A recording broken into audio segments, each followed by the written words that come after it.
Tô virado já tem uns 3 dias. Tô bebendo o que eu jamais bebi. Vou falar o que eu nunca falei. É a primeira e a última vez. Eu sosseguei. Ontem foi a despedida da balada dessa vida de solteiro. Eu sosseguei. Mudei a rota e meus planos, o que eu tava procurando eu achei em você. Se quer cinema, eu sou pá perfeito. Quer curtir balada, já tem seu parceiro. Ou ficar em casa amando o dia inteiro. Dividir comigo o seu brigadeiro. E nessa vida agora somos 2, 3, 4, quantos você quiser. A partir de hoje eu sou um homem de uma só mulher.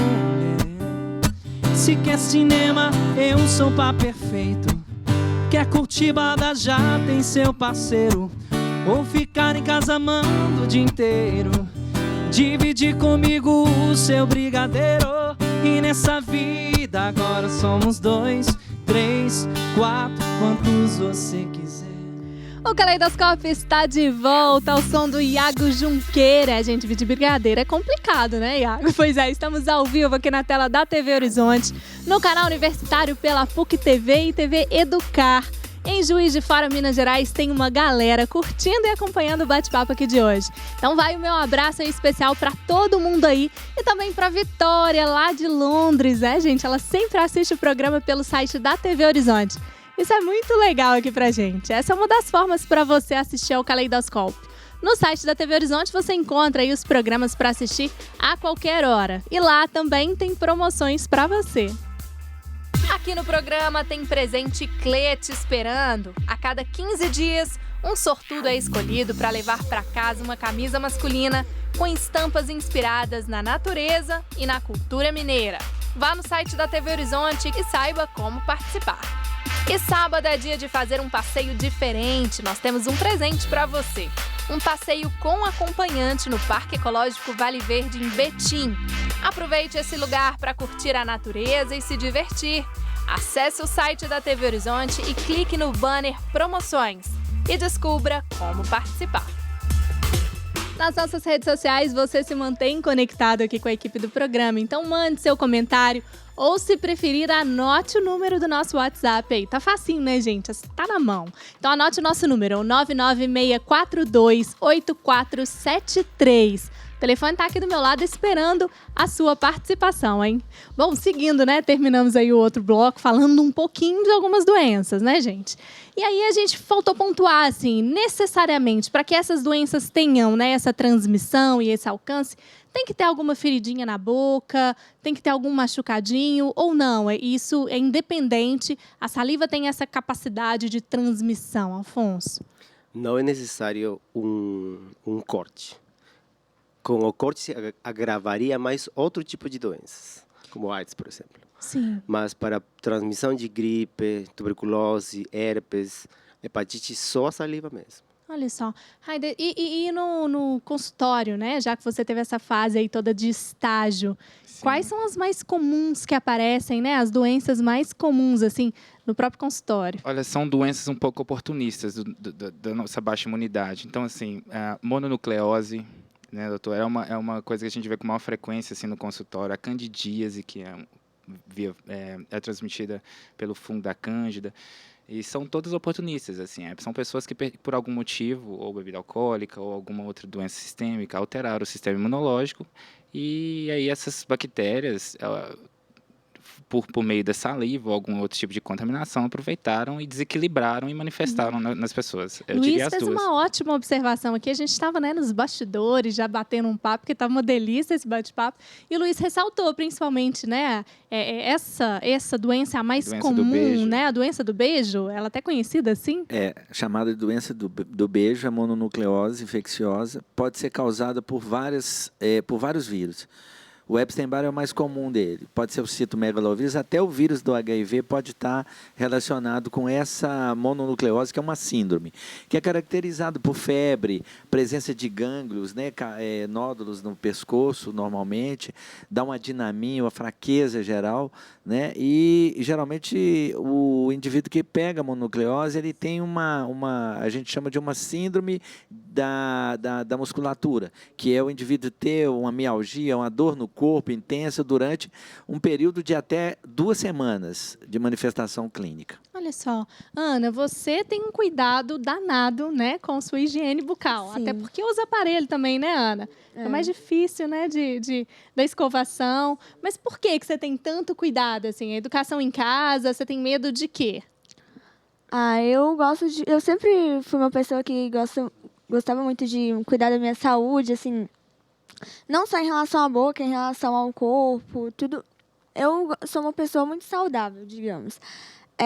Aí, em relação à saúde da minha boca, eu cuido bastante. Sempre depois das refeições, eu escovo os dentes pelo menos uns 2 minutos, passo fio dental. Aí, no caso, eu tenho que usar o passa-fio, porque eu uso aparelho para facilitar.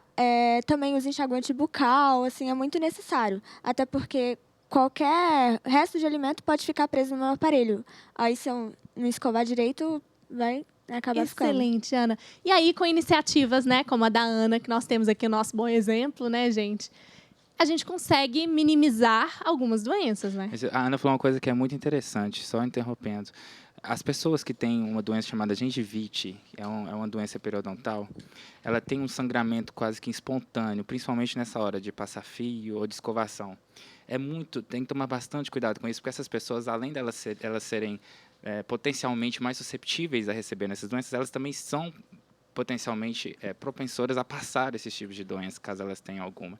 Então, assim, após passar o fio dental, se a pessoa tem algum tipo de tártaro, algum tipo de sangramento, se ela vê que isso é comum, pode ser pelo erro na técnica de como passar o fio, de como passar o passa-fio, por algum motivo, ou porque se realmente sua gengiva está sangrando, procure um profissional, um cirurgião dentista, para ver qual é o motivo disso, porque você se torna susceptível e também transmissor com mais facilidade. É muito importante. Excelente. Bom, e no caso, né, da escovação, gente, é possível minimizar, porque cárie também não deixa de ser uma doença, né? É uma doença bucal. No caso dela, está de parabéns, porque ela cuida muito bem, e também porque tem um agravante a mais, que é a retenção no aparelho. As pessoas que não têm o aparelho, elas têm uma opção muito boa, que é escovação fio dental, né? Porque a escovação vai facilitar a remoção mecânica de restos que estão na superfície. E o fio vai entrar entre dente e dente. Então, é importante que ela dupla.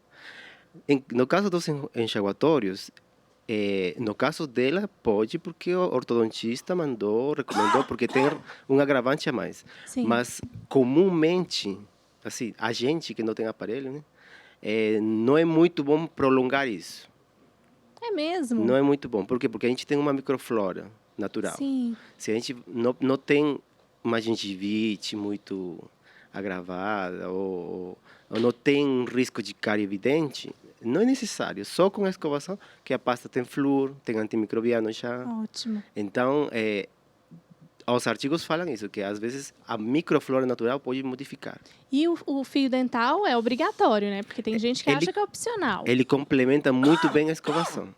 Então, aí diminui o risco de qualquer doença. Ótimo. Bom, a gente fez uma seleção aí de algumas doenças. Algumas imagens podem impactar aí quem está em casa, mas vamos assistir algumas e aí já a gente retoma aqui fazendo alguns comentários. Vamos rodar.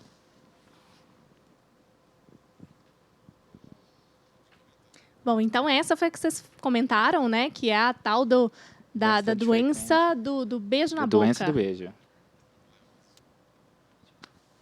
E aí temos essas imagens realmente chocam, né, gente? Assustam. Agora, herpes. Esse herpes é tipo 1, né, que dá da manifestação oral, que o tipo 2 é tipo via sistema genital.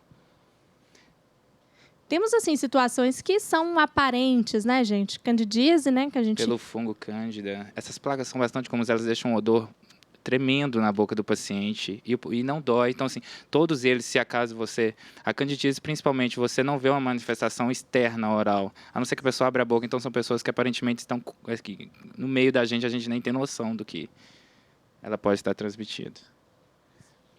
Caramba, e aí temos a situação. Aí tem uma manifestação. Isso é uma cachumba, doutor? Cachumba. É. Doutor Luiz, quer comentar?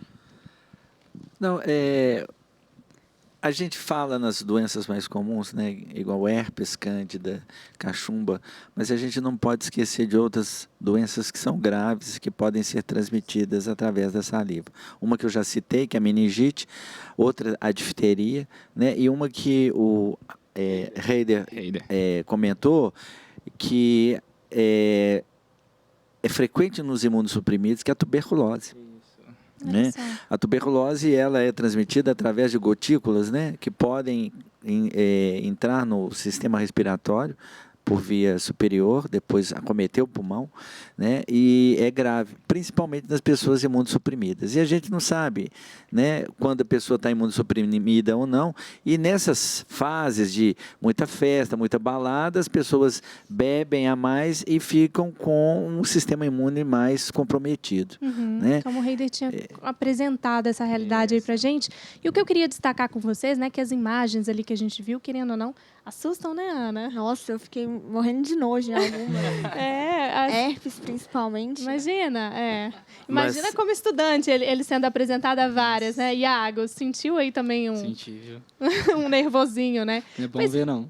Pois é, assim, essas são visuais e estão numa situação já bem avançada, né? Essas imagens que a gente mostrou. Elas estão num quadro um pouquinho mais avançado. Bem mais avançado. Mas o que não minimiza a nossa preocupação. Sim. E aí temos essa questão das que são invisíveis, né? Sim. Sobretudo no período de incubação, né? Que ainda não são tão evidentes.